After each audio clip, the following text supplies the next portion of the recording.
Hello, everyone, and welcome to my review of the Wailing Caverns mini set, which is coming out tomorrow for Hearthstone. So we got 30-something cards, I think, that are going to be released. There are three cards for each class, and then 5 neutral cards that are being released. So obviously not a ton of content, but hopefully enough to shake up the metagame to the point that we can have some cool new stuff out there, and perhaps power up some of the less powerful decks. Maybe knock the top players down a peg. Also worth noting, there are a couple of nerfs that were announced at the same time as the patch notes for the set. First day of school is being reverted to the point that it is going to be one cost for 2 one-cost minions in your hand. So basically, keeping the cost increase that was added with the last patch and removing the additional minion you got. And then Hand of a Doll is being changed to be +2/+1 instead of +2/+2. So both of those hitting Paladin, which is currently the most prominent class across most ranks in the ladder. So that will at least help shake things up, even if the cards don't. But let's hope there's some sweet new stuff that can add some spice to the metagame.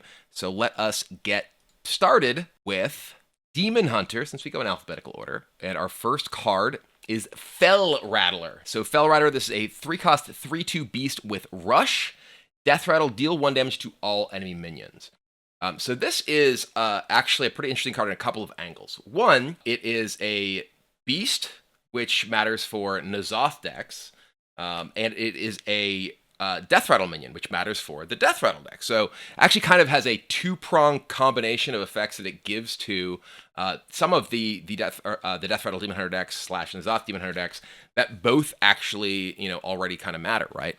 We're already seeing these Death Rattle N'Zoth Demon Hunter decks that have been cropping up, and this is a pretty solid card for those, both in the sense that it is a good removal effect against boards full of small minions. There aren't that many like swarm style decks in the current metagame, but being able to attack into something, maybe kill Divine Shields and some other things against Paladin, can be very effective. And just if a rush minion, this is effectively like 4 damage to a minion for 3 mana, or for just having had your Death Rattle put another Death Rattle guy into play killed. So overall, just a very, very solid card, I think, for that style of deck, and obviously even more powerful if you run into decks that are looking to swarm the board. I actually would not be surprised if Hunter were like the Face Hunter style decks, where some of those decks could kind of struggle with, because they do tend to get in the board later. They have like 4 and 5 and 6 and 7 cost cards. This is a great tool to help sweep off some of those boards full of Wolpertingers and whatever else. So I think this is a card that pretty much goes directly into a deck already, and can be pretty effective in it. So I definitely expect this to see some play. We have Sigil of Summoning, a 2-cost shadow spell. At the start of your next turn, summon 2 2/2 demons with Taunt. So you've seen sigils were introduced in the most recent set. And they're all, a spell that doesn't do anything immediately, but does something at the start of your next turn. This being 2 2/2s with Taunt is fairly relevant, right? Like, this is actually a decent board generation effect if that's something you're into. I don't know where this goes. Is one of the big things, right? Like, it doesn't fit into any sort of the synergistic archetypes, except for maybe like you're just trying to play a control Demon Hunter. Like, maybe you're playing Big Demon Hunter, right? Like, this is actually a very efficient effect. 2 mana for 2 2/2 demons with Taunt can protect you. It's obviously not a demon card itself, so if you're trying to play, say, Pit Commander, you're not going to end up getting having a small thing that interferes with that. So maybe you could imagine this is like a card that you play alongside, say, Sigil of Flame, in a deck that's looking to bridge to the later turns to just try and protect you from smaller minions. You do get these, obviously, at the earliest on turn 3, unless, of course, you coin this out on turn 1. And those, the 2/2s can start to fall off, but the fact that they have Taunt, even just like a 2/2 Taunt, can be, a impediment for a single big minion trying to attack your face, right? So I think this has the potential to be like a pretty decent card that doesn't necessarily have a home in any of the existing metagame decks. I don't think this goes into, say, like combo Demon Hunter. I think there's already like Sigil of Flame seems much better in that kind of deck, right? Obviously, maybe you play both of them, as I was saying, if you're looking to like, protect yourself, clear the board, whatever. But I think you care less about just like having a couple of bodies in that style of deck. Then you might in something like big demons or whatever that's looking to have more things to actually like bridge and defend yourself rather than just kind of like draw and build up to a game-ending combo. So I think this is just a solid card that doesn't necessarily have a home, again, in anything that exists right now, but could certainly find one in the future. And speaking of big demons, Taint Heart Tormentor, another 8-cost 8/8 demon, seems to be a theme among some of the recent Demon Hunter cards. It is Taunt. Your opponent's spells cost 2 more. This sort of taxing effect is a little bit awkward on a big effect, like a big demon like this, because if your opponent just, say, Devolving Missiles hits it, they just play the rest of their things for cheap, and it costs you a lot to get this into play. But this is just like a powerful, I think a fairly powerful effect, right? Obviously, this isn't just a card you just put into your deck, because, well, 8-cost 8/8 Taunt, we've had that like in the form of Ironbark Protector, right? In Druid for forever. Didn't really ever see too much play. So you have to care about either or both the demon tag or the fact that it's disrupting your opponent's spells.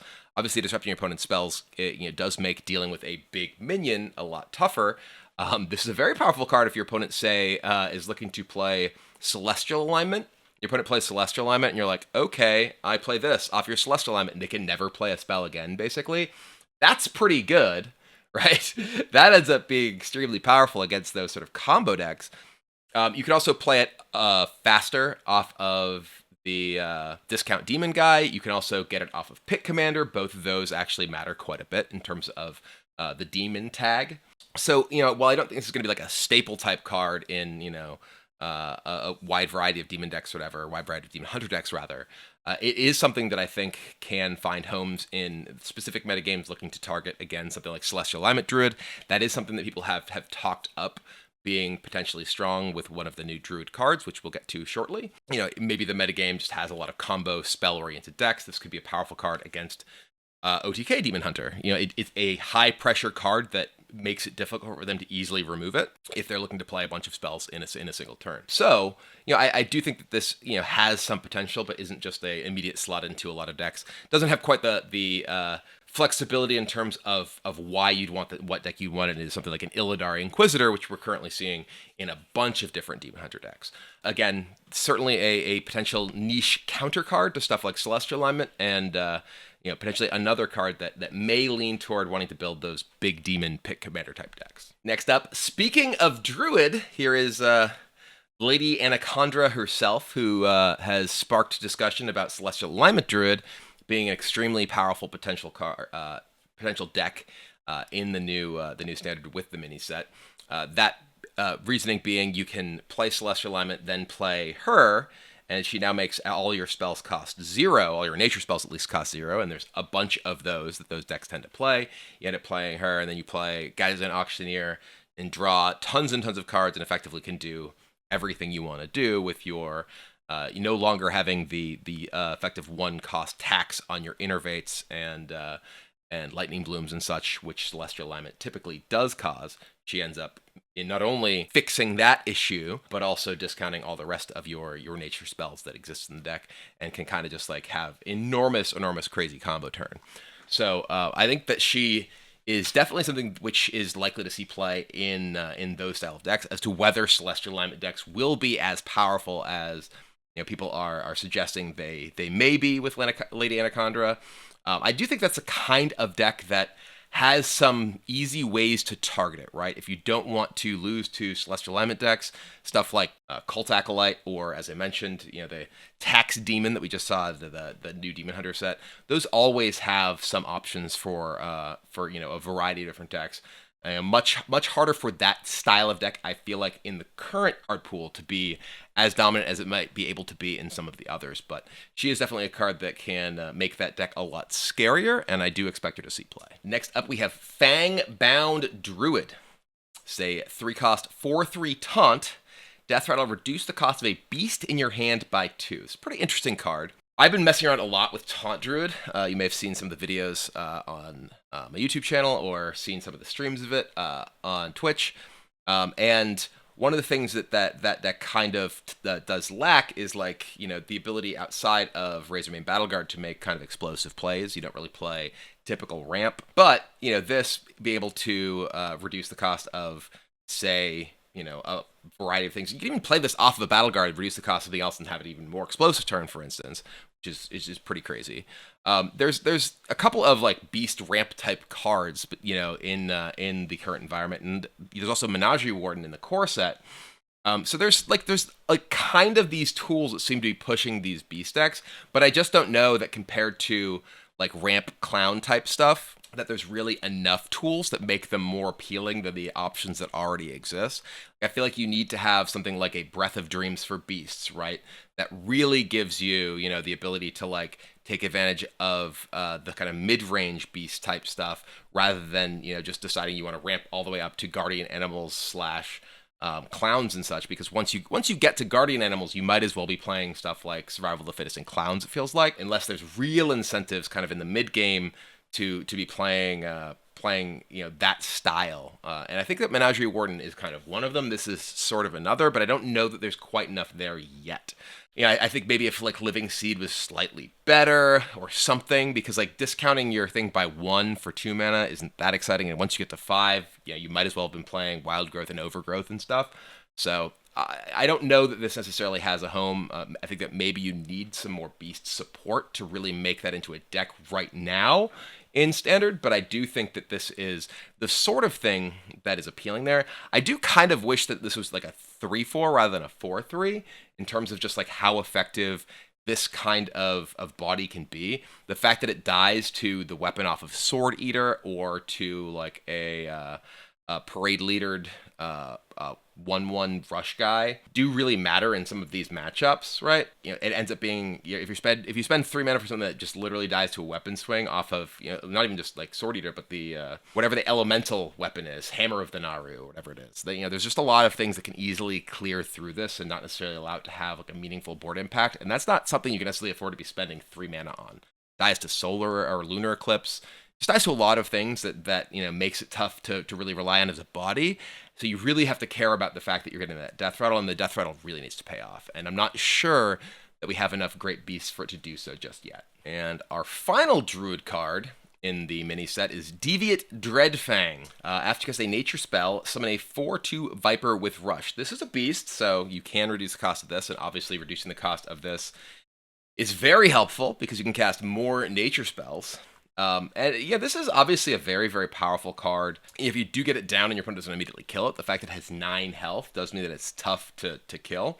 But again, I am kind of the opinion that like once you're getting up to the 8, 9, 10 mana type range, like there's just such powerful things that you can do in the current environment. I don't know that something like this really has legs, right? Like it feels like you're kind of just doing a worse version of some of those. You can reduce the cost of this, obviously, with either Living Seed or with the Fangborn Druid that we just saw, and obviously there's like a nature spell package there, right? Like the Living Seed feeds this, which feeds the other way, So you can like Iron Bark, you can Bog Beam. There are just naturally free nature spells you can use with this. You can sort of already use those things with like stuff like Mount Cellar, and I feel like again, like if you're ramping up that big, there's just already so many things you can do in addition to Celestial Alignment, which we were talking about earlier. I feel like you have to specifically want like, okay, we're able to have enough sort of beast stuff to get to this, and we want specifically rush minions, right? Because we want these Vipers to kill an opposing board at that stage. I'm just, not super convinced that, sort of the additional cost of, not only just acquiring specifically nature spells, you can't necessarily use everything you would otherwise synergize with some of the other packages that exist right now. And also just like the payoff being this rather than like win the game, like you have some of the stuff with the Celestial Alignment decks. So, but overall, I do think it's a neat card. I just think it's competing with a lot of things which, in Druid are tough to compete with because of just how much Druid can currently go over the top with stuff like clowns, survival, etc. So, but yeah, I totally, it's totally possible that there's enough of that sort of synergy for this to be, powerful enough to get out early enough.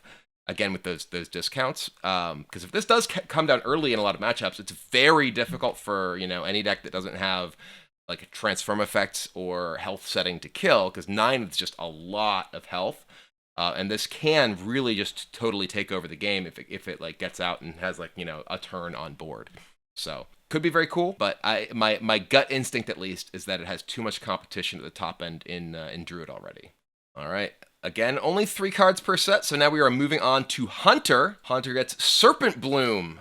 0 cost spell, give a friendly beast poisonous. One of the things that some Hunter decks definitely have struggled with, especially like some of the minion-based Hunter decks that I've like kind of been playing around with, is that if your opponent plays a big thing, it's really bad, right? If your opponent has a big minion in play, it can be really tough to kill it. I played like a decent amount of like Death Rattle Hunter. And like, you kind of get brickwalled by stuff, especially if your opponent has multiple big things. Obviously, there's stuff like Deadly Shot available, but like that's pretty inefficient. And, with Serpent Bloom plus any rush minion can kill a thing, right? Serpent Bloom plus like a Wolpertinger, can kill a big taunt minion and whatnot. But one of the problems with a card like this, and this is pretty similar to like Hunter's Mark, like old school Hunter's Mark, right? Old school Hunter's Mark was 0 cost, set of minions, health to 1. Obviously, this doesn't quite have this all of the applications that does. You need to have a beast that can attack that minion. But if you have like this plus a Kolkar Pack Runner, right? Kolkar Pack Runner, even just like a cheap spell to activate Kolkar Pack Runner, like this can be relatively powerful there. But obviously, this with Kolkar Pack Runner, you play another spell and then play the Serpent Bloom for free and make your guy kill their guy, and that's a pretty powerful card, pretty powerful effect. It is problematic for Hunter though to play cards that are low impact in a lot of decks, because Hunter doesn't typically have a very much card draw. So a lot of those decks that I was talking about that would love to have the ability to make one of their guys poisonous, having a card which is so low value. Obviously, when you use it, it's can be high impact, but it does its one, it does its thing, and that's it. It is at least reliably able to get you through a big thing, assuming you have a beast on the board that you can actually get through with. And yeah, maybe there's some synergistic stuff like using this with Augmented Porcupine, right? You Augmented Porcupine attack into something, and its quills or whatever can blow up and kill a bunch of stuff on your opponent's board. That's pretty cool. That's some outside options with it. I can't really think of anything other than Porcupine that does like kind of AoE type damage in terms of beasts that hunters have access to, and that's obviously not like reliable, right? But it does give you some interesting corner case type stuff that you can do.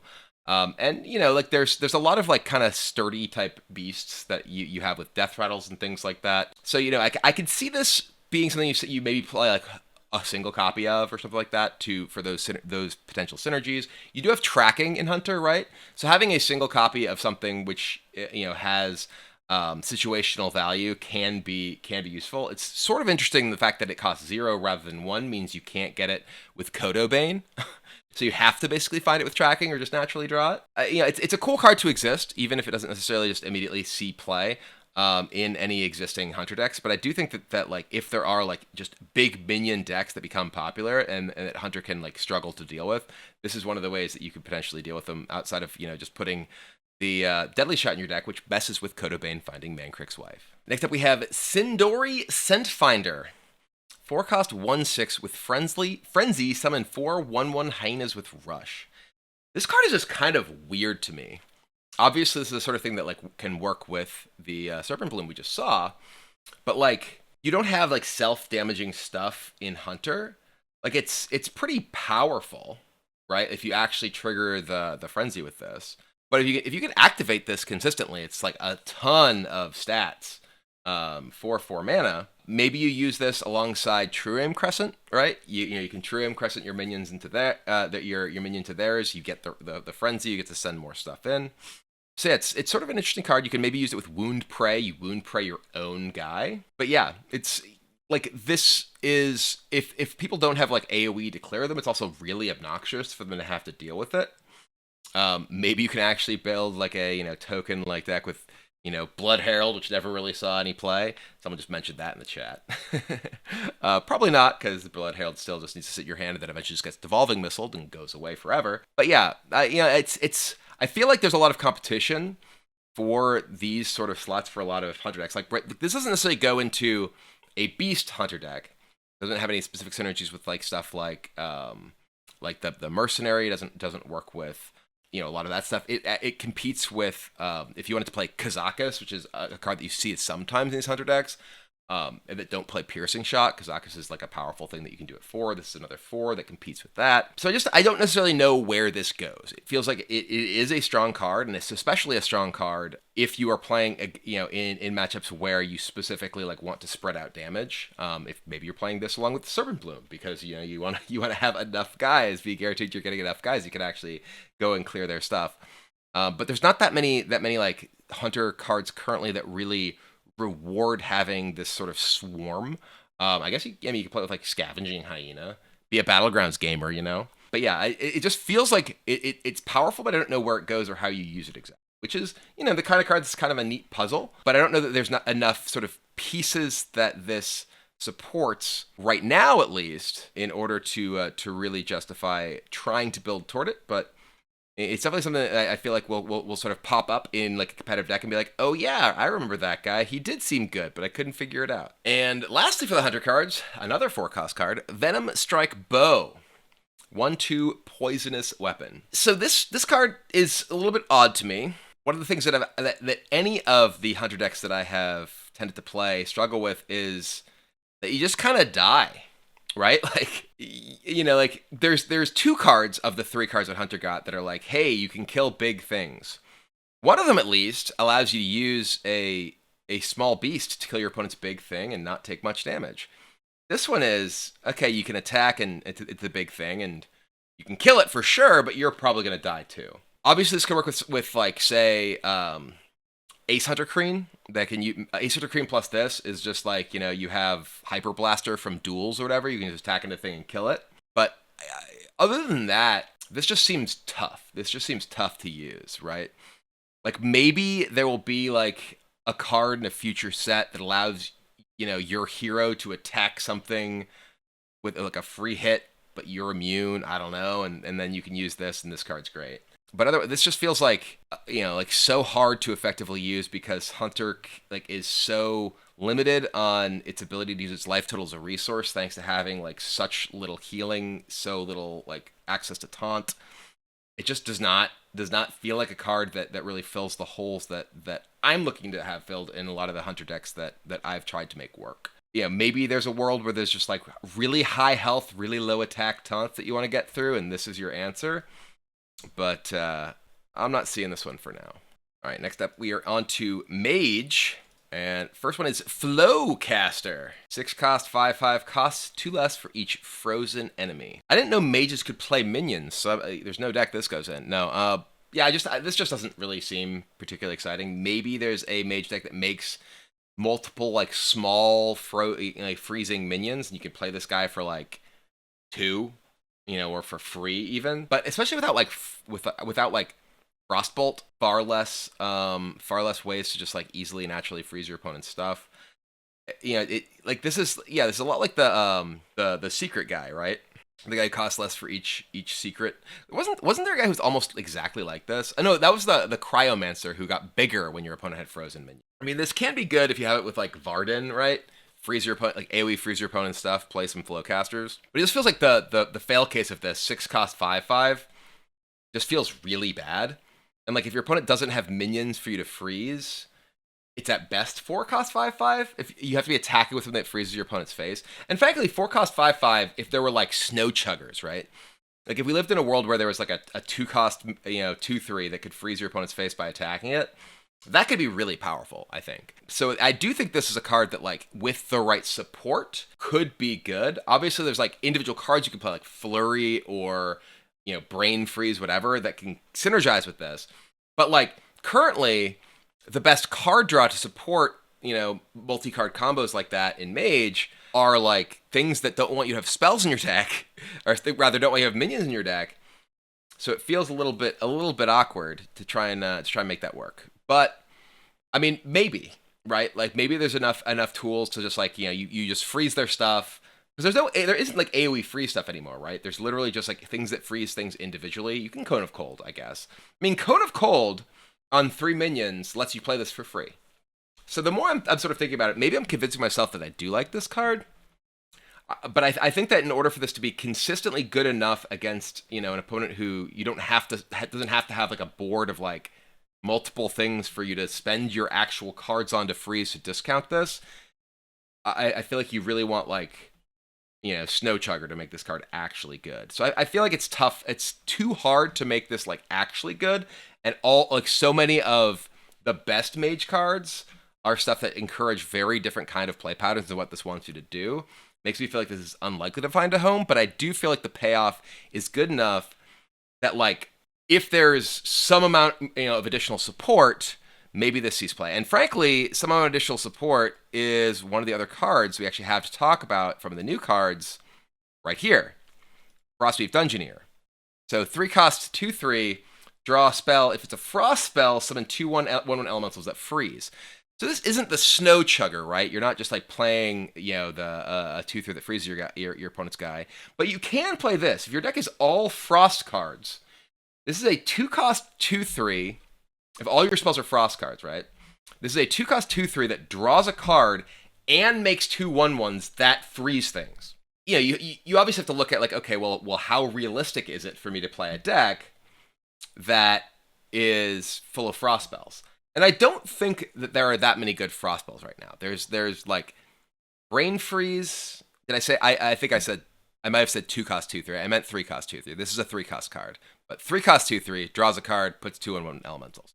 It still curves into that guy for 4 mana or potentially free, 2 mana or free. The number of actual frost spells, there's like Cone of Cold, there's Brain Freeze, there's Oasis Ally, there's Ice Barrier, there's Flurry. And I can't think of any others right now, which makes me feel like this is a tough thing to make work right now. There is the additional one, which, these are all basically we'll get to that. We'll just jump to this right now. The new card, Shattering Blast, destroy all frozen minions. So obviously the 3 cards in this set are really pushing you to like, be like, okay, can you play Frost Mage? Oh yeah, there's the Deep Freeze too. That's another frost spell. And Snap Freeze. I just don't know that there's enough there, right? Like maybe the 2/3 for 3 kind of replaces your like AI type effect, and you can, but like the fact that you and like maybe you can play some number of non-frost cards, but the fail case of that guy, if you don't actually, draw your frost spell, like say you have all frost spells and like 2 non-frost spells, and you have the cost less per frozen thing guy in your hand, you play your 2/3 on 3, and you draw your Arcane Intellect or Primordial Studies or whatever non-frost card, and you're like, all right, now I don't get my 1/1s that freeze, now I can't activate my frost guy next turn, now my hand is just a bunch of overcosted garbage, right? You do draw the thing, but you don't get the guys, and now like, you can't activate your Shattering Blast, or you can't get your guy down. So, I mean, this card I do think is pretty powerful. This is a pretty big payoff, assuming you're playing, in a matchup where your opponent's like has minions, right? Imagine you're playing Frost Mage against Spell Mage, and you're like, haha, I have Brain Freeze, Cone of Cold, all these things can freeze your minions and shatter your minions, and I have Oasis Ally, so when you attack your minions, I get a guy, and then you're like, I have nothing. I have literally nothing, because you just do whatever you want. All of my cards basically have no text. So that I think is one of the big problems with how this feels like it's being presented to us right now, because everything is interactive with your opponent's stuff, and all the payoffs rely on your opponent having that stuff. And if they don't have that stuff, they don't have those boards of minions that you want to freeze, it just kind of does nothing. Like I feel like you need more frost payoff that's just like unambiguously good in order for this to be an archetype that feels worth pursuing in like a realistic metagame, and not just like this small world of I'm going to play against Paladin and Rush Warrior all the time. And even Rush Warrior, they can still just rush into your guys. But yeah, I do think that there's, this is like enough to pique my interest, but I don't think it's quite enough to actually make this kind of deck good. we have Paladin. Speaking of Paladin, Paladin introduces one of the cards that works with the Adventurers. So Adventurers, they're right here. Boom! Ta-da! Adventurers are kind of like lackeys. There are 8 different adventurers that you can possibly get that I guess you just like kind of come across in the Wailing Cavern. And they have, basically all have various keywords.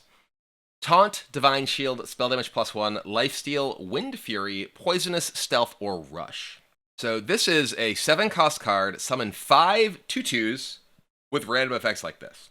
So this is kind of an interesting card. You get your full party. I do appreciate the fact that it's you get five guys, much like you would if you went into looking for group. They all have random effects, much like you run into people who have random abilities. Like you're mostly gonna get like 5 people. In my experience, you're gonna get like 4 people with rush and 1 person with stealth. Okay, this is actually. Let me tell you a story. My first instance that I ever played in World of Warcraft, okay? I played World of Warcraft from the very beginning. The very first instance I did, it was not the Wailing Caverns. It wasn't like Dead Mines or anything. I was Alliance, but I was a Night Elf. So the very first instance that I ever did was Black Fathom Deeps in, the Teldrassil, whatever area. And I played a hunter. My character was Elendril, the Night Elf Hunter. If you ever played the WoW TCG, that was the Todd McFarlane hero was Elendril. That was like he did the art for it for Elendril and Fury, the tiger pet that I had.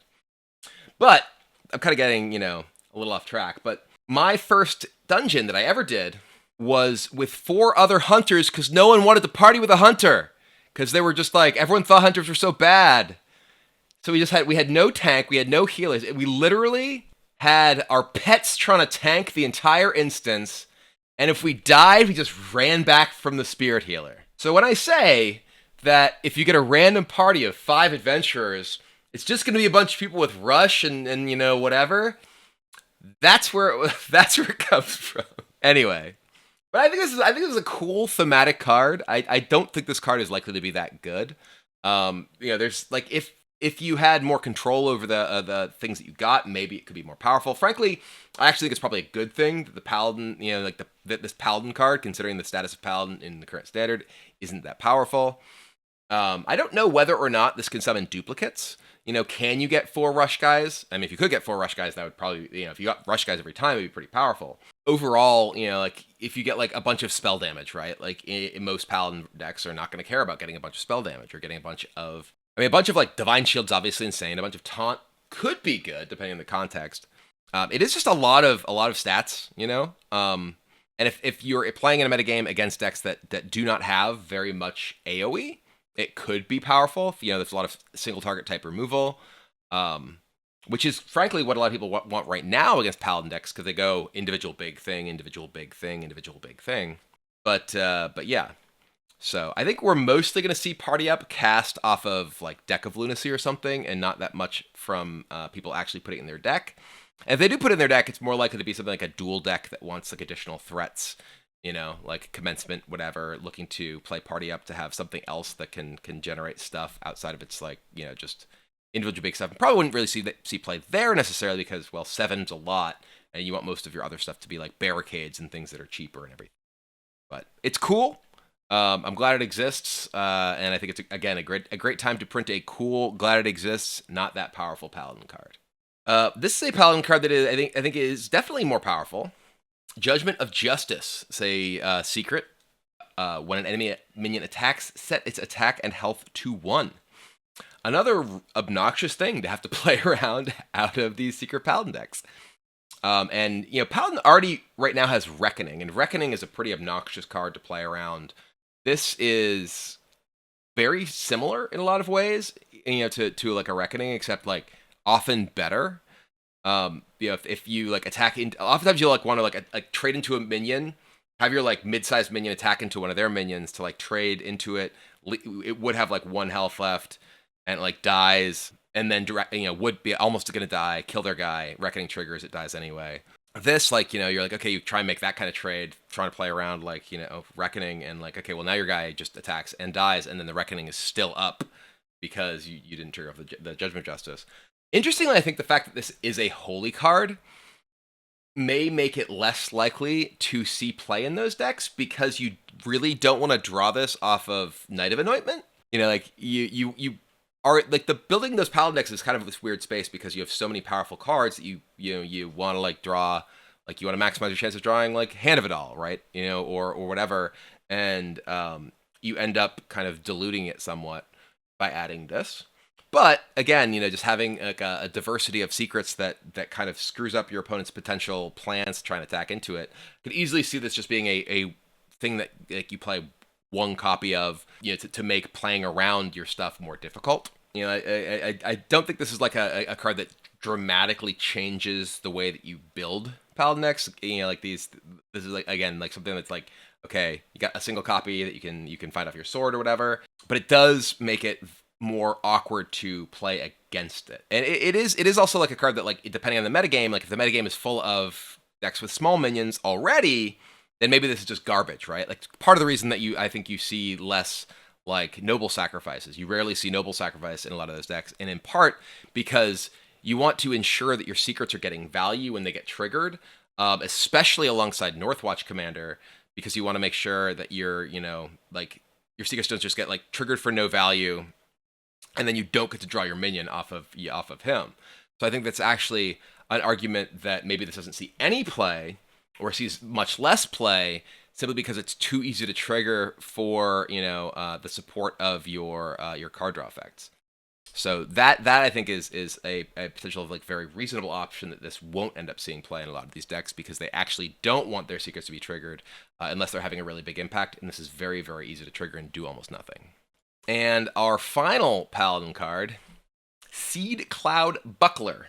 3-cost 2/3 with Death Rattle. Give your minions Divine Shield. So this is kind of interesting. Like, there was Coghammer back in the Goblins vs. Gnome days. That was a 3-cost 2/3 that was Battlecry. Give one of your minions Divine Shield Taunt. And that was an amazingly powerful card. This one, the Death Rattle part of this makes it, and the fact that it has 3 durability makes it kind of difficult to actually get activated when you want, right? Like, you're not exactly going to be playing a bunch of ways to easily get rid of this. I mean, like, just give your minions Divine Shield is a very, very powerful effect, right? When it's attached to something of, obviously like Righteousness, right? Doesn't see any play, despite it being give your minions Divine Shield. I don't even think that's in the core set.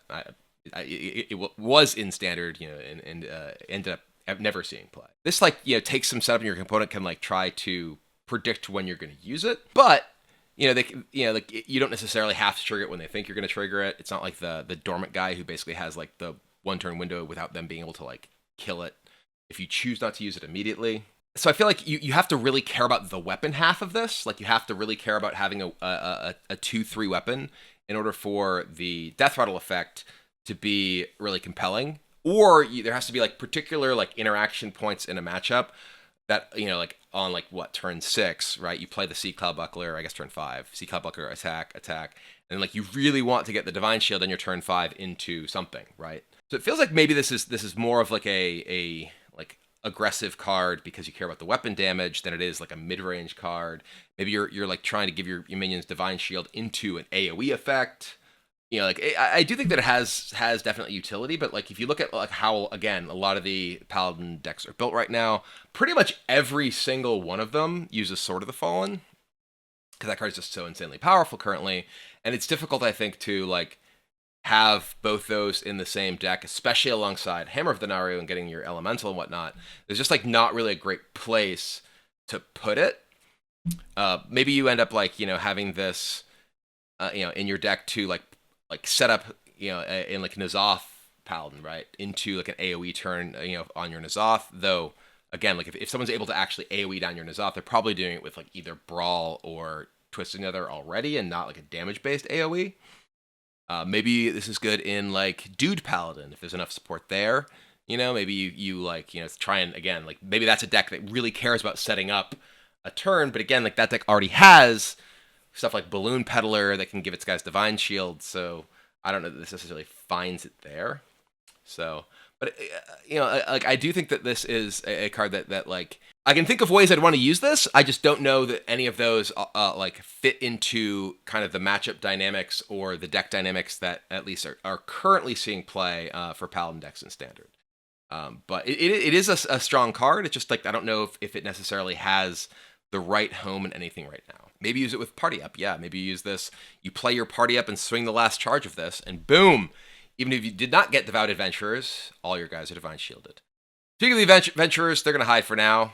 We have other cards to talk about. All right, moving along. Against All Odds. 5-cost Holy Spell. Destroy all odd attack minions. So, first of all, it's a hilarious name. Against all odds, it kills all odd attack minions. I do like the fact that this is, like a... this is a great way to kill Kazakus and his golems, because they're 3s. Perhaps more importantly, this with Wave of Apathy kills all of your opponent's stuff always. Priest has always had like the, kill your opponent's like stuff in combos. But yeah, this plus Wave of Apathy, boom, all dead. All dead. I also appreciate the fact that because it's odd and not even, it still makes Priest hate 4 attack minions. You have, the nemesis of Priest for all time, Gadgets and Auctioneer. You need to combo this Wave of Apathy at least to be able to kill them.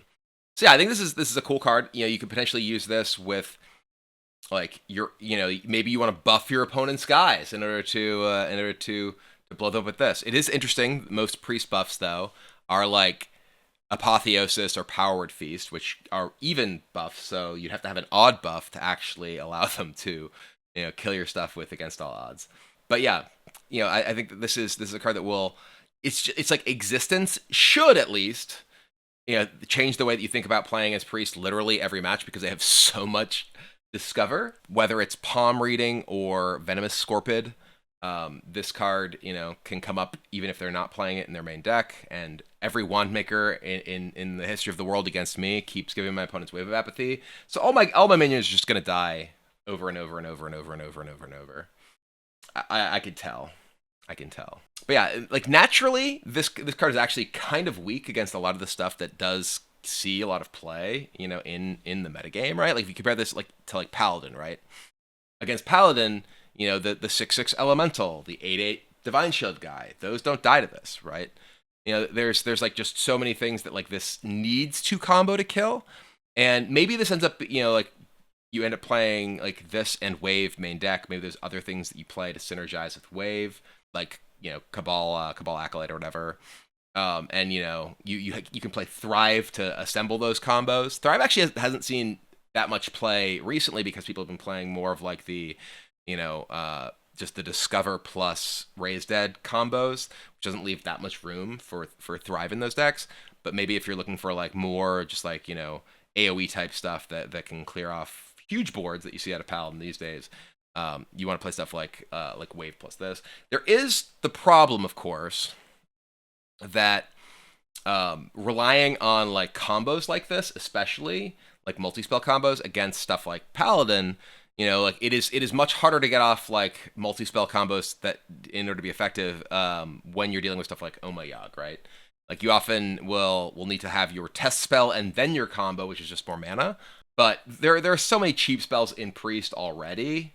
And stuff like palm reading to discount them that you can probably end up having that work. And again, like the fact that you can use this to clear anything, right, is a really big deal because one of the vulnerabilities of some of the Priest decks has been historically recently at least that they basically had to keep generating soul mirrors in a lot of matchups to be able to actually deal with like clowns or whatever, or like Shadowed Ruins or whatever, right? And be able to play this sort of thing naturally if they want to in like more of a control-oriented shell can give them sort of more tools to like deal with big N'Zoth boards or clown boards in combination with Wave of Apathy. All right, moving along. Cleric of Anshe.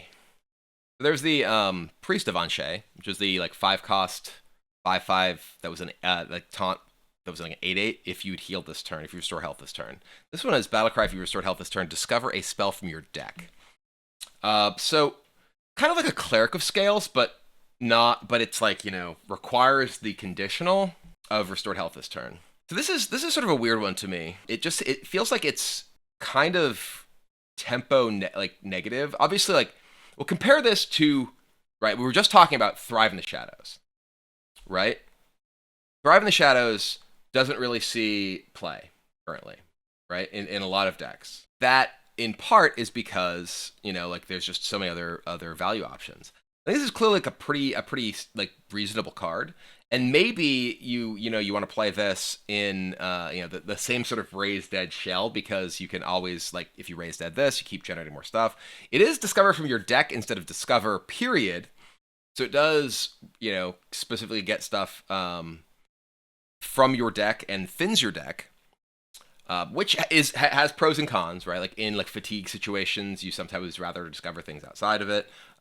Though in Priest, a lot of the stuff that you can discover ends up being stuff like palm reading that can discover more stuff. Like I sort of wonder if you like in those decks, do you want to play this, which kind of dilutes your pool of stuff that just automatically gives you value and doesn't have additional cost associated with it?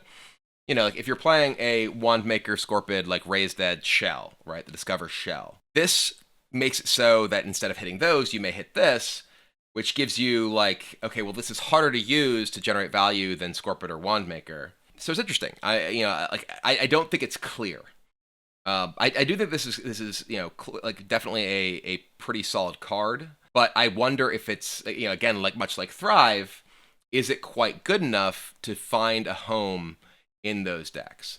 Because I feel like the power level of like the Raised Dead Scorpid Wandmaker engine is extremely high, and this I feel like kind of weakens it by requiring you, if you do choose to put this in your deck, by requiring you to restore health alongside using it. So it seems like a little bit awkward to me there, and that's the only thing that leads me to question, like, will this card really find a home? Because like it's clearly powerful. The question is just like, is it strong enough to kind of break into the existing shells? And I'm not sure it is. Lastly, for Priest, Devout Dungeoneer. 3 cost 2/3, draw a spell. If it's a holy spell, reduce its cost by 2. This is, again, similarly, this is a card that I think is pretty powerful. It's a minion that just immediately draws a spell and sometimes reduces the cost of that spell. But like, is this better than Scorpid? Is this something that, like, is it worth playing this guy to draw a spell rather than discover a spell and have the better body in play? Do you want to, if you are playing, again, that sort of deck, do you want to potentially dilute your ability to bring back stuff like Scorpid compared to this? I feel like Raised Dead is one of the cards that like is the defining Priest card right now. I think Raised Dead is pretty clearly the card that like is the most significant in terms of the way that you actually like kind of build your Priest decks. You want to make sure that you're not messing up your Raised Deads by playing minions that are lower power level, lower quality than the ones that you kind of already are playing, because you don't want to dilute those pools, right?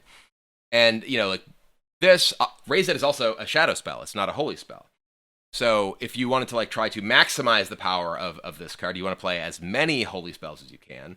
That might mean not playing Raised Dead, or playing Raised Dead as like your only shadow spell. Obviously this doesn't go, you don't want to play this in like the like rally decks, right?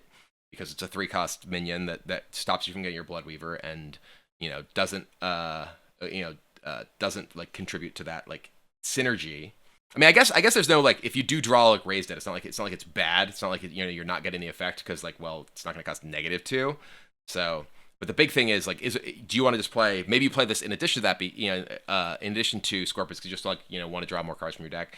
Maybe you're just like like generating just a ton of cards, ton of additional spells from your deck, and like maybe you're playing a deck that specifically is like looking to set up some sort of combo, right? That isn't necessarily the Sethic plus Bloodweaver plus millions of spells, because obviously this isn't going that, because it interferes with Rally. But if you're looking to set up a combo of specific stuff from your deck, I think a card like this, or a card like the Cleric of Anchi or whatever, those are clearly better than stuff that discovers stuff from outside your deck, because you're trying to, again, assemble stuff from your deck.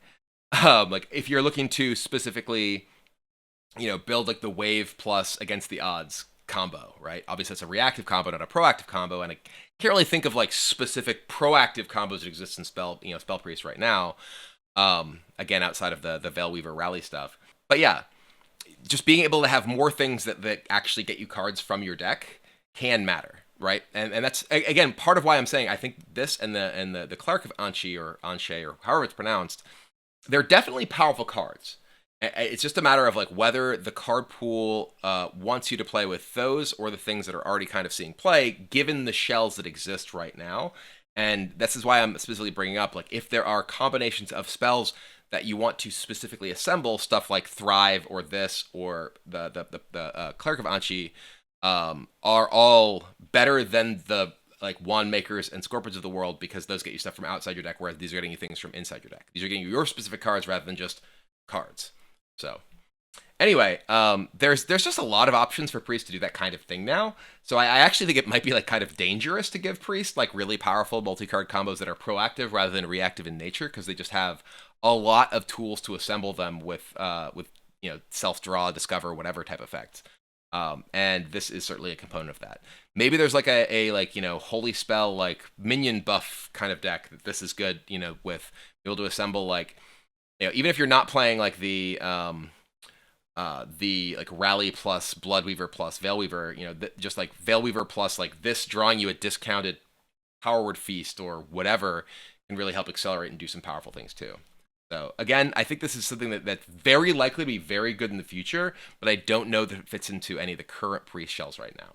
All right, next up we have Rogue, and we're starting with Water Moccasin, a 3-cost 2/5 stealth, has poisonous while you have no other minions. This one's interesting because pretty much every stealth minion we typically see in Rogue is like 3/1, you know, 4/2, whatever. They're all like top heavy. And this one is 2/5 if you have no other minions poisonous. So it's interesting because, you know, Rogue obviously has a lot of tools to deal with like individual big minions between like coerces and, you know, whatever, prize plunderers for 8 million. But yeah, I think this is an interesting card. I don't feel like this is the sort of thing that like really fits into anything that Rogue is currently doing. Obviously it doesn't go into, you know, either the weapon deck or the like field contact deck that exists right now. Could be good with stuff like, you know, buffs. It has a lot of health to carry like a Nitro Boost poison.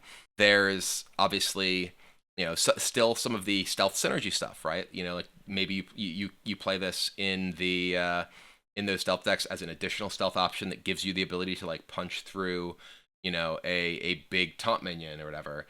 It is a little bit awkward because, you know, a lot of those tend to kind of spew out minions. You have to like sacrifice the rest of your minions to be able to poison something. But you know, the fact that it is a minion in Rogue that has like pretty high durability, right? The 5 health is, you know, very much different than most of the rest of what you typically see out of especially their stealth minions. We have seen stuff in Rogue before that's like, you know, buff your stealth minions, right? There's like a 4-cost 2/2 that a 4-cost 4/4 that give it a stealth minion +2/+2 or something back in the day. Maybe we see more of that kind of thing, where this is like potentially a very, very strong carrier of those sort of stealth buffs.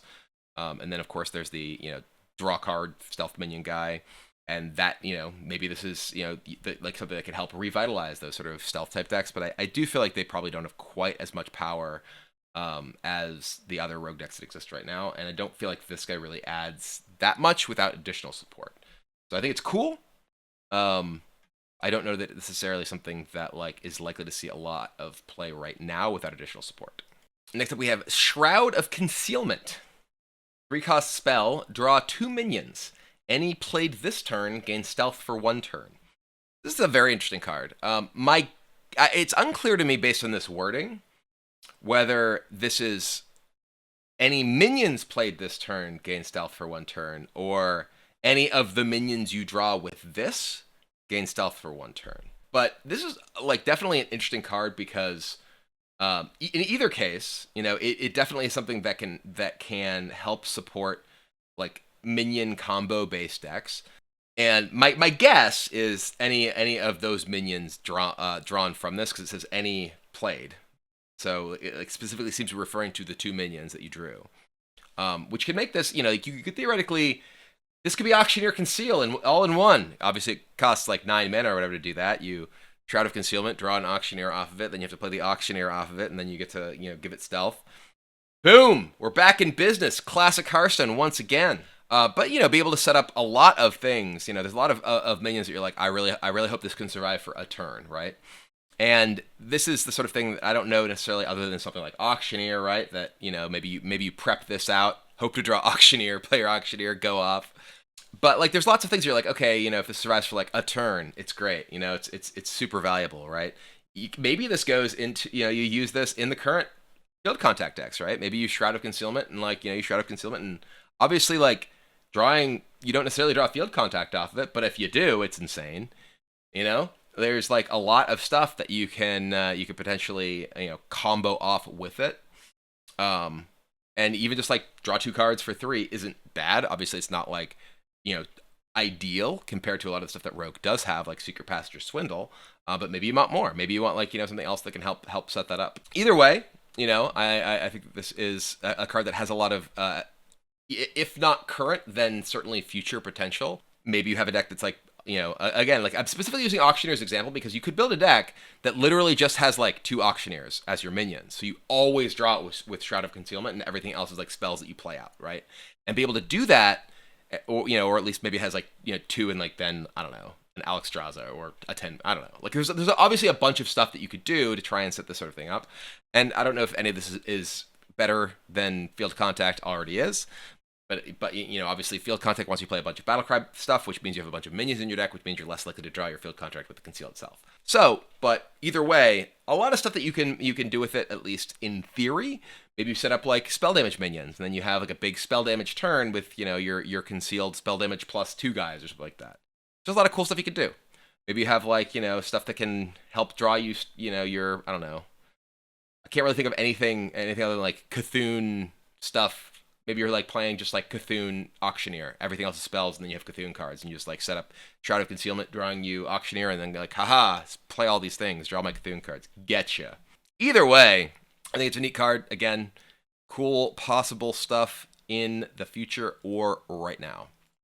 But speaking of cool stuff, Savory Deviate Delight. So this is obviously a WoW classic. Savory Deviate Delight. For those who may not be familiar with actual World of Warcraft stuff, Savory Deviate Delight was a thing that you could eat. It was like a fish that looked like that. You could eat, and it would turn you into a pirate or a ninja. That was back when like you couldn't really change your appearance very much in WoW back in the day. Like there weren't like transmogs or things like or in the sort of original days. This is kind of like a demonic project, right? Remember Demonic Project? It was like the 2 cost, each player changes a minion in their hand to a demon. This is obviously very, very powerful, potentially against combo stuff, and it's super cheap. It costs 1. If you're playing, you're looking to play a rogue deck that can, have ways to disrupt Il'gynoth, disrupt Ticketus, disrupt whatever. You can turn it into a pirate, turn it into a ninja. So I obviously am someone who loves these sort of cards. I love giving people the option of having ways to attack things that otherwise could be non-interactable. It is interesting, the existence of this as another 1-cost card actually, I think, makes Wandmaker worse in the poison decks, which I also kind of think is a good thing. I think that like, the poison decks getting this as a possible hit off of Wandmaker to reduce the amount of deadly poisons and such they get is something that like, can downpower how annoying those decks are. But I also think that, maybe you're playing like that Cthulhu rogue deck that I'm talking about, that you probably don't want to actually have this in. To turn your Auctioneers into fish or whatever. But maybe you'd only play it once you hit your Auctioneer, and then you have a 1-cost card that like can disrupt your opponent, and then you start drawing off your Auctioneer, etc., etc., etc. But yeah, it can screw up your opponents, like N'Zoth's obviously another popular thing. Anything like that. You play it after your opponent plays Kazakus. Maybe you hit their golems. So I don't think this is the sort of thing that you'll see like a ton of play, because most rogue decks tend to be fairly proactive. And this is one of the things that's always slightly weird to me about these kind of designs. And part of the reason that like I was sort of unhappy when like Star Student, Selena, and Glide were both Demon Hunter cards is because decks like Demon Hunter and decks like Rogue, right? Those classes tend to have decks that are sufficiently proactive that they can pressure and punish combo-based strategies without needing to resort to disruption effects like this, right? And that's why I feel like this kind of effect feels like it makes more sense in other classes in a lot of cases, because stuff like Elusia makes a ton of sense in Priest, right? Because Priest can't kill you right? This sort of thing like makes a ton of sense. Obviously, thematically, maybe you decide it makes sense in Rogue, but I think that most of the time you don't really have the option to play this kind of thing, and it's not like in Rogue you can just kind of survive. I feel like this kind of effect would be beautiful in like Warrior, right? Like you want to be able to survive and play like Control Warrior and not just like lose to your opponent like ticketing you or whatever. And having at least something you can play, and they did give us something. Like we have a neutral minion, which we'll talk about in a little bit, that does have that disruptive effect. But it feels so strange to me when these disruptive effects land in classes that already have good disruptive tools, like Warlock in the past with Demonic Project, or Demon Hunter with Glide / Star Student, or this in Rogue right now. Regardless, I'm happy it does exist. It just feels slightly weird to me that these things tend to land in classes that need them the least. All right, next up, speaking of classes that need things a lot, we have Shaman. And this is one of the things that Shaman definitely needed. The Primal Dungeoneer, a 3-cost 2/3. Battlecry, draw a spell. If it's a nature spell, also draw an elemental. So this card's clearly just like very powerful, right? Shaman doesn't have very much card draw, period. I've obviously been playing a lot of Shaman. For those of you who watch my stream, watch my YouTube, have seen a lot of attempts at stuff like Elemental Shaman, Control Shaman, Nature Burn Shaman. And one of the big things they always struggle with is you don't have card draw. Shaman doesn't have card draw. This is draw 2 staple to a body.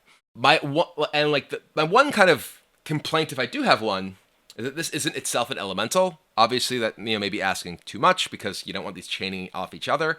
But like the elemental Shaman decks do kind of struggle with the same sort of card draw issues, and also like really want to play their elemental chains. That said, you don't necessarily have to chain every single turn, and that can be more interesting if you have to think about how you're gonna figure things out if you are not. But yeah, this card is amazing, and obviously this does really inform how you want to try and build your deck. You probably, unlike some of the other ones, right? Like the priest one, we were talking about like, okay, like you don't necessarily want to play non-holy spells if you're playing that. But like if you hit a non-holy spell, you're only just getting like the card draw or the card cost reduction lost. Whereas with this, if you draw a non-nature spell, you're like missing out on a full card, right? Like that's huge. The difference between hitting and missing with this is way bigger than the other ones that we've seen. But the payoff for building your deck in a particular way, if you literally only play nature spells, is huge. There's also just a lot of really good nature spells.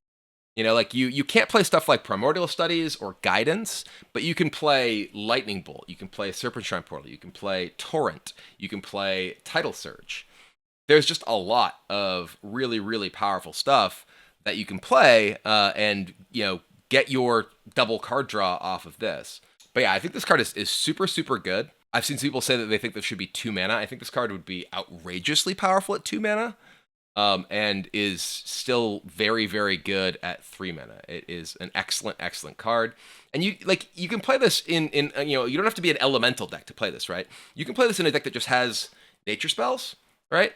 And then plays like Cage Match Custodian, and then like random card, right? Like, you could play a deck that like plays all nature spells, plays Cage Match Custodian, and like a couple weapons, and then plays, even if you just want Primordial Protector, right? Then your Primordial Protector into your Tidal Waves and drawing your Cage Match Custodian, which is drawing you Rune Dagger, which is hitting. It's beautiful. It's beautiful. So I like this a lot. I think this card is fantastic, and I think it's something that can very much revitalize Shaman in Standard. We have a card that makes you not want to play all nature spells. Perpetual Flame. Deal 3 damage to a random enemy minion. If it dies, recast this. 1-cost overload 1. So this is like the best card ever against Token Druid.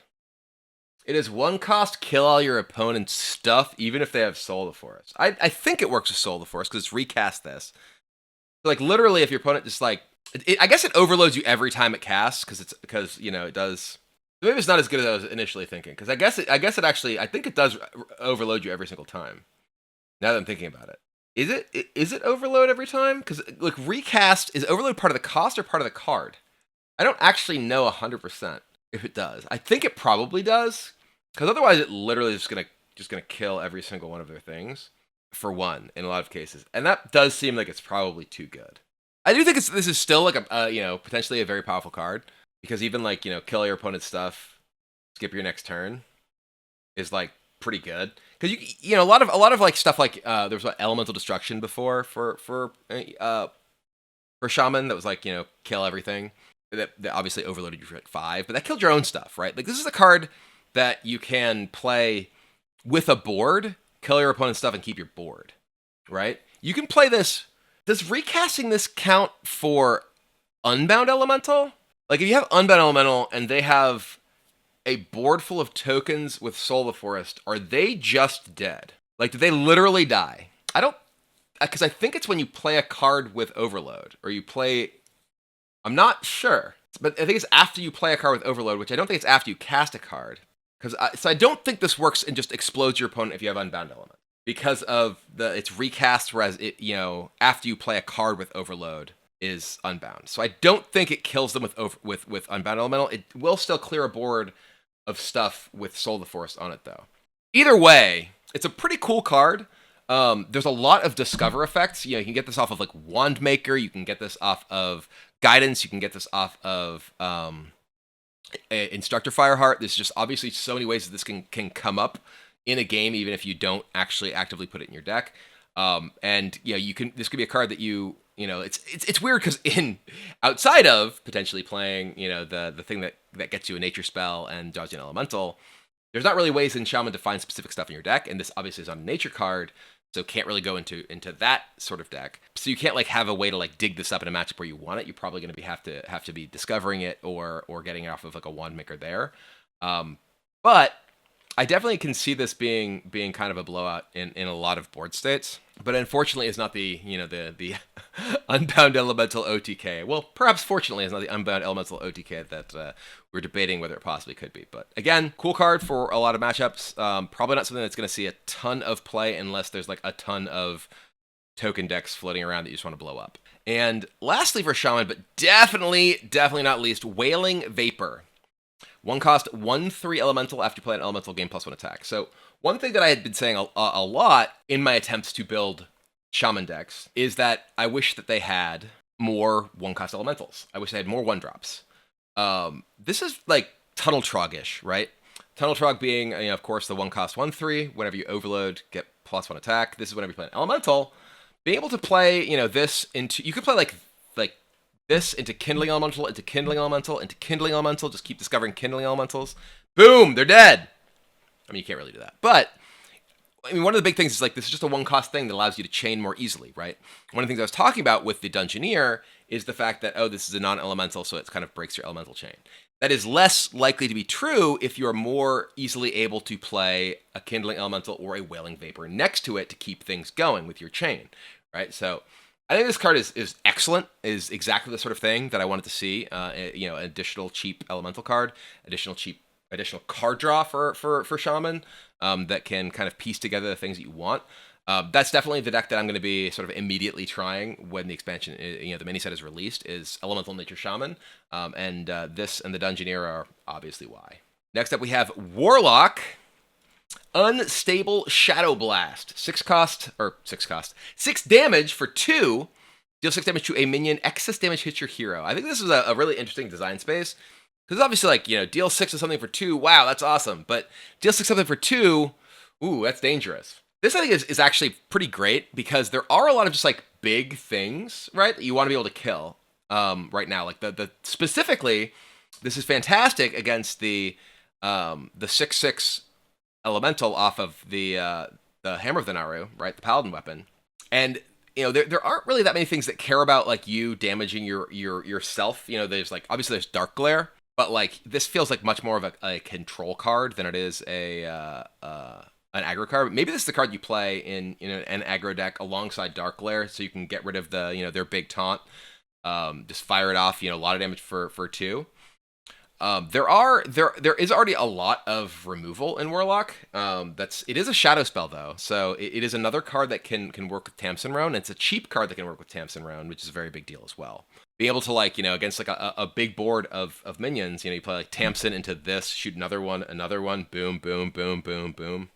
It feels pretty powerful. So I'm curious. I do think that this is the sort of thing that, like, in a metagame of like mid-sized to big minions, this is fantastic. In a metagame of small minions, this is obviously a card that like you're rarely, if ever, going to want to play. But I mean, even if like someone has like a 4/4, right? 2 mana kill your 4/4, take 2 is not bad. That's very good, right? The efficiency you get from this against mid-sized to large minions is enormous. It's just that when you're playing against a bunch of small minions, like against like Hunter, where this is a disaster of a card, right? Unless they play like a Trampling Rhino, and don't attack into anything with it, it's gonna like end up blowing up in your face. So, all right, next up for Warlock, we have Stealer of Souls. This is a cool one. A 4-cost 2/6 demon. After you draw a card, change its cost to health instead of mana. So this is a very interesting card, and it is a demon. So this is something you can get off of free admission. You could even build a deck that only has Stealer of Souls as your demons, if you really wanted to, right? You could play free admission and be guaranteed to hit Stealer of Souls. Then you play your Stealer of Souls and you just like start spending your drawing cards and turning them into health cost instead of mana. I think it's a cool card. I think that this is something that makes me think, okay, do I want to try and build around this, right? Because there's a lot of decent life gain with soul fragments and things like that. It is whether it's like drain soul fragments, like there's not that much else outside of that. But obviously with like Tamsin, Siphon Soul, or things like that, there's a lot of ways that you can really like end up getting health to work with and doing kind of crazy things with this. Imagine this with Plot Twist. You play Steal of Souls Plot Twist, then you're like, all right, let's go. Now that is only available in Wild because it is indeed Wild. But yeah, like you Plot Twist into like Reno, and you just like play a bunch of stuff. You Reno, you keep going. I'm into it. But yeah, I don't know what you can do with this, but I know it's awesome. And I'm definitely stoked to try to figure out what you can do with the Steal of Souls. I mean, maybe you use this like in the deck that I was playing for so long, the empty deck thing. You have a lot of life gain with the Bramblebacks and things like that. You often end up with a lot of ways to like kill things, get your life back. You can just like do some crazy things. So I am really excited to mess with this card. I don't know that it's necessarily any good, but this is the sort of card that is like just like fantastically cool, right? You just end up being able to like do crazy things for like at least a couple of turns, and you get to play with 2 of them. It's not even a legendary. If this were a legendary, probably like I'd be less excited about it because it's harder to build a deck around when there's only 1 copy, both because you're less likely to find it and because if the original one dies, the rest of the stuff doesn't work, right? But with this, you get 2 copies. And again, you can find it with free admission, so you're much more likely to be able to actually set it up. So I am stoked about Stealer of Souls, and I'm sure this is a card that I'm going to be experimenting with quite a bit. All right, next up, appropriately, finally, for Warlock, is Final Gasp. This is basically Adventurer's Mortal Coil. So sort of like the opposite of Blood to Ichor, the warrior card. Deal 1 to a minion. If it dies, you get a 2/2 Adventurer. And boop, there they are. So we already saw these when we were talking about Party Up.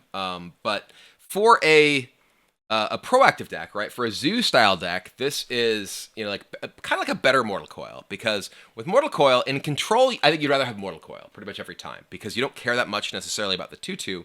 Whereas in a proactive deck, having removal that you can use for tempo is super valuable, right?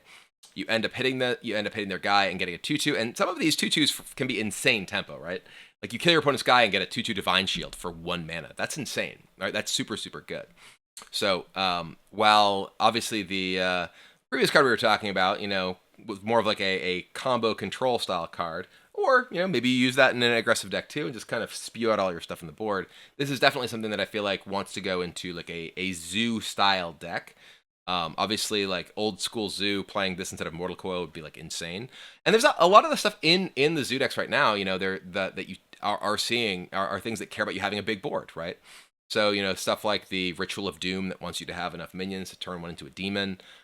This obviously can both be removal and play toward your like big board type strategy. So I think that this is the sort of card that can potentially help revitalize zoo type decks because the tempo power of this. Like imagine this against like Paladin, right?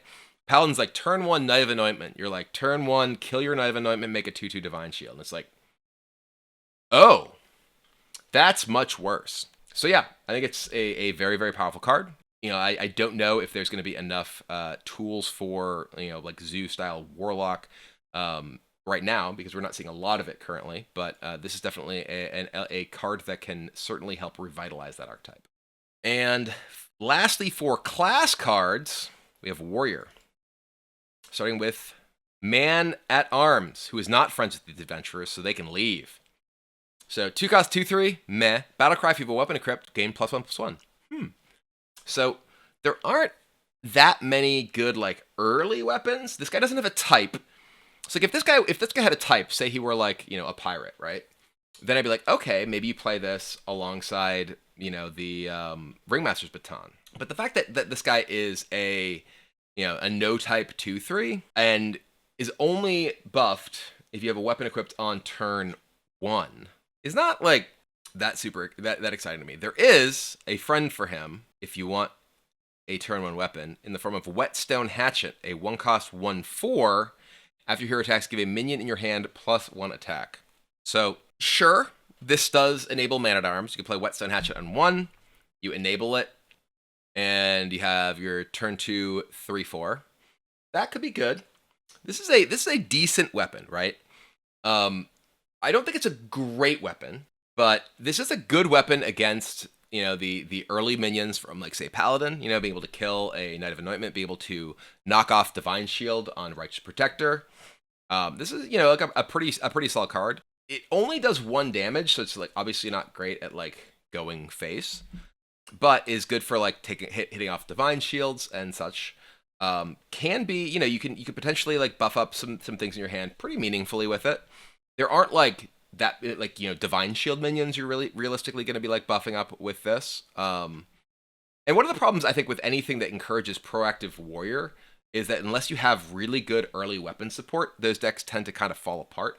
And I don't think this is like that good from a removal or face damage perspective, right? And maybe I'm underrating this because it could be hard to process how good the +1 attack swings are, but +1 attack isn't like that great on like a lot of minions because like they're still killed by the same things, right? Obviously, the +1 attack matters if the minion is going face to your opponent and isn't killed like easily with the same sort of spell that would kill it otherwise. It can be good with like stuff like things that care about being hand buffed, like Blademaster Samuro, right? This is a way that you can potentially use Samuro in a deck that isn't using stuff like Condition. Maybe this allows you to build like the sort of proactive, like Frenzy type Warrior decks that I had been messing around with for a while that never really felt like they had enough tools. Maybe having something like this and Man at Arms, gives you enough early game, because that was actually something that those decks really always felt like they lacked, was just like stuff to do in the early turns. Maybe Whetstone Hatchet plus Man at Arms is enough to give you that kind of like early game power that can give you the pressure over stuff that people are currently playing. Like one of the things like that can be really good, can be really really powerful against a lot of these warrior decks is like against like Rogue, right? Like because your weapons typically don't come online until like turn 4 with stuff like Sword Eater, like a lot of people against Warrior will like play like a Prize Plunder on turn 1, right?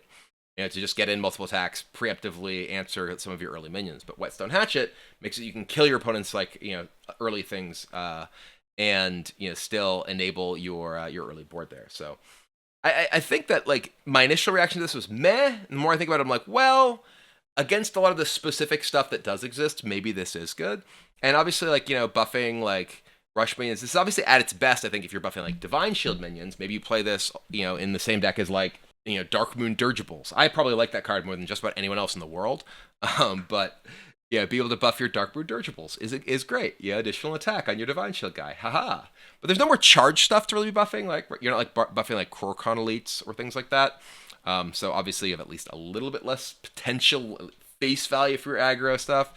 But overall, I think that this does have some potential, and obviously the specific synergy with Man at Arms of giving you a solid weapon you can play on one that can help enable him is probably one of the really big things that this does, alongside giving these warrior decks ways to chip away at something like a Paladin board of Knight of Anointment or Righteous Protector and such before they're able to get online with their buffs. Lastly, for Warrior, Kresh, Lord of Turtling. Lord of Turtling. This is a weird card. 6 cost 3/9. Frenzy, gain 8 armor.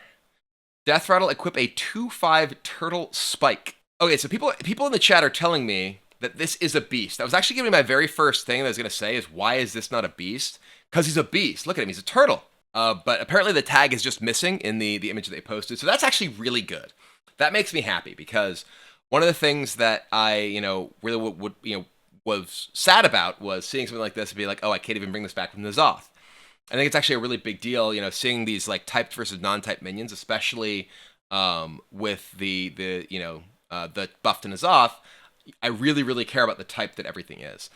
So this is, a card that I think is actually really interesting in like a N'Zoth type warrior deck, because Frenzy, gain 8 armor. Like, this is a 6 cost 9 health thing. Everyone that doesn't kill it immediately, you gain 8 armor. So this can go very easily in like a Saurfang deck, right? 8 armor off that is pretty gross. You could play Saurfang and N'Zoth, because this is actually, it is a beast, so it comes back from either of them. It could come back from both of them. Boom. Imagine if you N'Zothed first, and then you Saurfanged, and you got back double Kresh. Boom. So I think this card is just good, right? And I think it's clearly at its best in like a mid-range / control type deck that you're like, that you don't want this in like an aggro deck, right? You don't want a bunch of armor and like a 9, a 9 health minion in that kind of deck at all. The Turtle Spike is a weapon. It's a 2/5 weapon. So yeah, I think this is just like a really wacky but powerful card that kind of is like, a kind of every part of the Buffalo type thing, right? It allows you to play like across multiple synergies. Do you want it in your Frenzy deck? Do you want it in your N'Zoth deck? Do you want it in a deck that has both?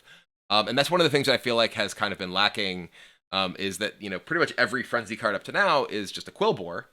And having a Frenzy card that is a beast, kind of gives you some of that cross energy stuff and a little bit more optionality for, sort of building your deck in particular ways. So I love it. I think this is super cool.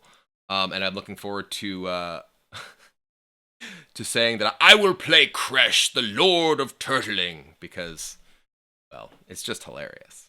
All right. Well, that is the last of the class cards, but we do have some neutral cards. So let's go. And the neutral cards are pretty interesting. Archdruid Neralex. Archdruid Neralex, 3 cost 3/3, dormant for 2 turns. While dormant, add a dream card to your hand at the end of their turn. This is a really weird card, right?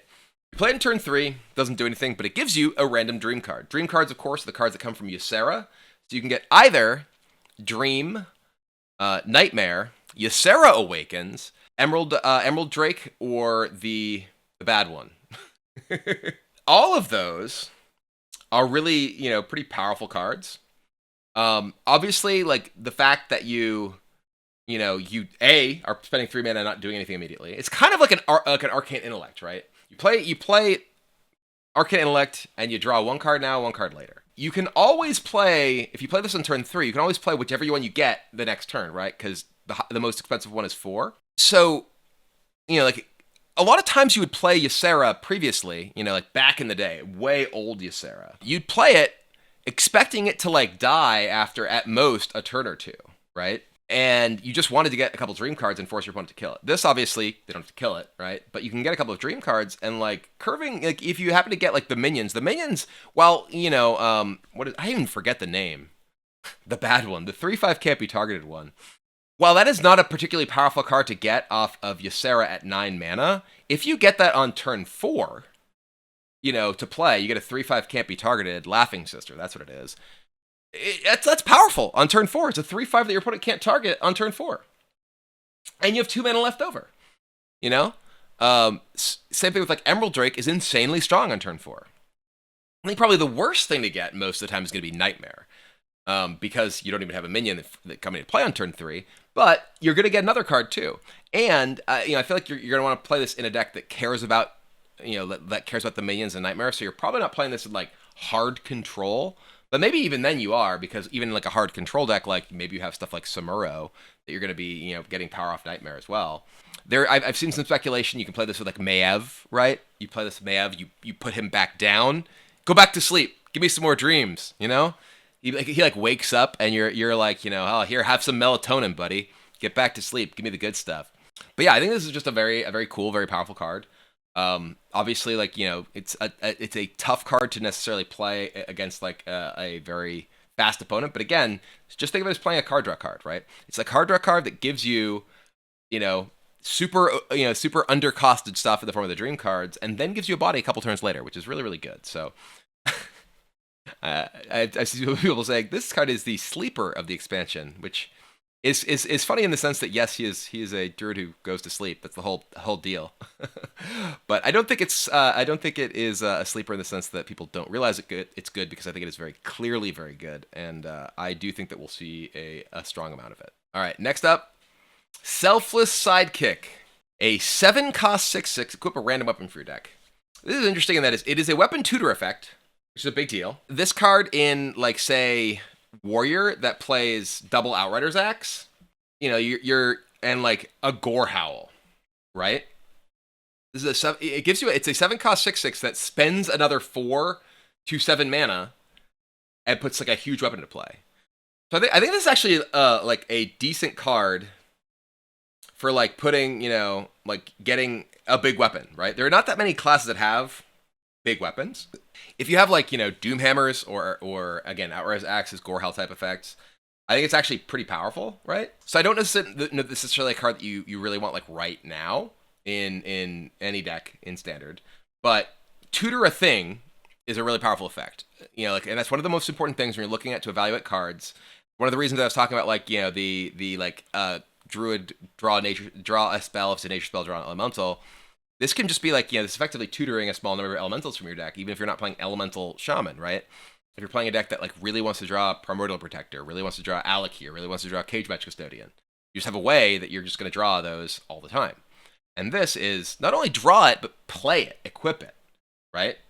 So, you know, and maybe like, you know, like you're not playing like some sort of like crazy combo deck that's looking to, you know, do anything with like the weapon that you're actually hitting, especially if you have like, you know, you don't want to play like just this and two weapons often, because, well, you just like draw them and then this is just like a 7-cost 6/6, and that's really bad. So you're probably going to play this in like a deck that has like, you know, a wider range of pretty expensive high impact type stuff.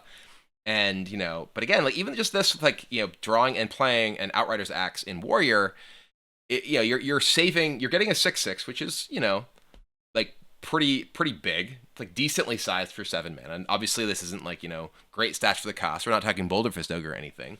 But it's also drawing and playing a 4-cost weapon for you. And that's good. Like that's actually a you know, solid amount of value from a card there. So but again, I think that this is the sort of thing you want to be forward looking with this sort of card. You know, if there's other big weapons that show up in, you know, whatever, Warrior, Paladin, probably unlikely to see really big weapons in Rogue. But certainly something that I think is a very important card to keep in mind for the future. Next up, we have Meeting Stone. Ta-da! 1-cost 0/2, and your turn, add a 2/2 adventure with a random bonus effect to your hand. So these are the adventurers. We've talked about them before. I do appreciate the fact that you know, this sort of thing is becoming a card. Meeting Stones being obviously like where, you know, at a particular dungeon, you go to that, you know, Meeting Stone, meet up with the people to you know, go into that dungeon. There it is. You're meeting the adventurers. I like it. It's a great top-down design. Actually, you know, like, theoretically like a fine card. It's the end of your turn, so you guarantee 1, right? So this is the sort of thing that maybe you can play this in like Zoo, like a Zoo style deck. You play this, you get every single turn, end of your turn, you get a 2-cost 2/2. You just keep drawing them, keep getting them. If they don't kill it, generating value. I do think that this is like, you know, obviously something that's not nearly as powerful as, say, an Evil Totem, where you got lackeys. Lackeys, I think, were both more immediately impactful than most of these, as well as, you know, obviously, I mean, you just compare the cost, right? Evil Totem cost 2. These both having less immediate impact, because most of them are not like, you know, Battle Cry. None of them are Battle Cry. The only one of them is Rush. And costing 2 versus 1, much harder to use them through, you know, various points in your curve. But, you know, I think like if you have ways, especially if you have ways to take advantage of the fact that you do have the 0/2 body in play, like a Zoo deck that cares about having a big board, things like that. I think this is a card that could maybe end up seeing play and not just being a neat callback to a mechanic in World of Warcraft. Next we have Devouring Ectoplasm. A 3-cost 3/2 Death Rattle, summon a 2/2 adventure with a random bonus effect. So this is it's another like decent Death Rattle effect. Maybe you play this and also works with again this Ventures. Shiro apparently does not like this because maybe he got eaten by one at some point. He's just borking. But yeah, I mean this is a 3-cost 3/2 that dies and summons a 2/2 that has an effect. So like that's like actually kind of a decent just like combination of stats and ability, right? It's kind of piloted Shredder-ish. Piloted Shredder, of course, being like an average one of those adventurers is on average like a 2-cost minion, right? Like a 2/2 with one of those abilities is like a decent 2-drop minion. This is essentially a 3-drop that drops a 2-drop. So maybe this sees play in like again like the Death Rattle Demon Hunter. Maybe it sees play in like Death Rattle Hunter. Definitely, it's like it is a totally reasonable just like combination of stats and abilities. So it doesn't have a tribe, which is a big drawback, especially in the kind of N'Zoth metagame that we were looking at right now. But just in terms of raw stats, it's pretty solid. Speaking of minion types and raw stats, boom! Mutinous, the Devourer, the last card from Wailing Caverns, a 7-cost 4/4 Murloc. Battlecry, eat a minion in your opponent's hand, gain its stats. So, talked a little bit about this with the Savory Deviate Delight and such. I really like the existence of this card. I think this card is super cool. I love the fact that there is a disruptive card available to all classes if they're looking to, say, try and beat Ticketus, try and beat Il'gynoth, try and beat whatever. We're just trying to beat big minions, right? Try and beat N'Zoth. And this is like unlike a Dirty Rat, for instance, right? Dirty Rat was a card that was often played to break up combos against those sort of decks. Mutinous is not like a bad card to play if your opponent isn't playing those combos, right? Like you can just play a Mutinous. And your opponent's playing a mid-range deck, Mutinous eats a 5/5, boom, he's, your opponent's down a card and you have a 9/9, right? So, I really like the fact that, like this is just a solid card on its own. That isn't just like, oh, I have to play this in my deck to have a chance to beat these sort of things. Like you could play like, say in Priest, right? Say in Priest, you really want to be able to beat like, Ticketus. You can play Mutinous. And if you miss with Mutinous on Ticketus, you could potentially raise dead Mutinous and eat Ticketus again. You could eat like Alex Straza out of Combo Rogue. There's just a lot that you could do with it. And I know that there are a lot of people who dislike things that like can fundamentally like disrupt their strategies. I think that it's important, like the existence of this and the way that it works specifically. Being eats a random minion in their hand. You can keep extra minions in your hand in order to try and protect yourself from your opponent mutinoussing you if you have like a key card, right? So I really like the overall design of this in terms of like the fact that it has counterplay, the fact that it has impact outside of the very narrow kind of combo situations where you'd want to use it. It's not like just a bad card to have in other situations. And I also just love the fact that it literally says eat a minion in your opponent's hand. He just humps them and gets them good. So I love it. I've said for a while that I feel like the deck that is probably my least favorite right now in the current metagame is actually Otk Demon Hunter. And I really appreciate the fact that no matter what I play, if I want to play something to at least try to eat their Il'gynoth and not necessarily feel like an idiot if I miss, because you at least maybe get like, a 6/8 because you ate one of their Moargs or whatever, which you'll probably still lose. But you can at least try. You at least have hope. Whereas in so many situations, you just don't. And I love designs like this that give me at least that sort of hope. But anyway, that is the final card we had to look at from the Wailing Caverns mini set. I feel like what is likely to make the biggest impact, I feel like Mutinous is one of the cards that is likely to have a big impact because it does create that dynamic that there are no like kind of auto wins for any matchup, right? Like if you are playing a combo deck that relies on a minion, Mutinous can screw you up, right? I think that it is likely to see a good amount of play kind of across the board, especially if you're sort of in a mid-rangey metagame where people are playing, a lot of things that just naturally eating with Mutinous can give you decent size board presence from. And I think that the class that I think actually comes out the best from this is got to be Shaman. I think that the Dungeoneer and the 1-cost 1/3 are two of the most impactful cards that Shaman, that any class got from the expansion, and also that specifically address the concerns that at least I have had with Shaman, which has been, a lack of early game in proactive builds like Elemental Shaman, as well as just a lack of card draw in sort of mid-range or control-oriented builds that can be at least somewhat addressed by the Dungeoneer. So I am super stoked to play and try to make Shaman work, as well as, of course, to eat all of my opponent's stuff with our pal Mutinous the Devourer. So anyway, thank you all very much for tuning in. I'm super stoked to have the mini set coming. Let me know what you think are the best cards from the set, if you think I'm totally off. Thank you very much for watching, and we will have much content with the Wailing Caverns mini set coming soon in the future.